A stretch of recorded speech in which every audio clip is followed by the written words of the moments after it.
In today's video, I'm going to teach you how to solve a 503 error on Plesk.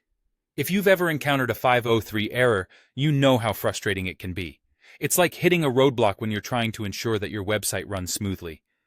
But don't worry, this video will guide you through the steps needed to troubleshoot and resolve this pesky error, specifically when you're using Plesk to manage your web hosting. Let's dive right in. To kick things off, you'll need to start by logging into your Plesk account. This is where all the magic happens. Make sure you have your credentials handy.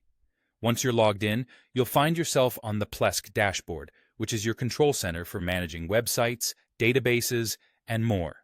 It's a powerful tool that makes handling your web hosting environment much easier.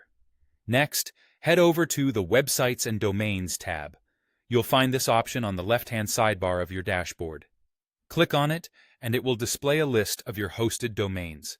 This section gives you all the information and tools you need to manage your websites, from checking statistics to making adjustments to the hosting settings. Upon landing on the Websites and Domains page, your next move is to locate the specific feature titled Dedicated IIS Application Pool for Website. This setting is crucial as it allows you to manage the application pools assigned to your websites. An application pool is essentially a container for your web applications, helping isolate them and improve security. If you're dealing with a 503 error, one potential quick fix is to restart this application pool, which can often clear up any temporary issues causing the error. To do this, look for the option that says Recycle. By clicking Recycle, you are restarting the application pool associated with your website without having to restart the entire server. Think of it as giving your site a quick refresh.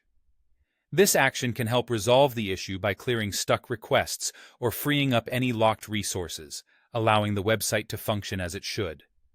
By following these steps, you should be able to resolve the 503 error on your Plesk managed site. Remember, Plesk is a robust platform, and understanding how to navigate it and use its tools can greatly enhance your ability to maintain your websites and address issues as they arise efficiently. If the problem persists, it might be a sign of underlying issues that require further investigation. However, recycling the application pool is a great first step in troubleshooting and often all that's needed to get your site back on track. Thank you for tuning in. I hope you found this guide helpful and that you're now more confident in handling 503 errors on Plesk. Don't forget to like and subscribe for more videos like this. See you in the next one.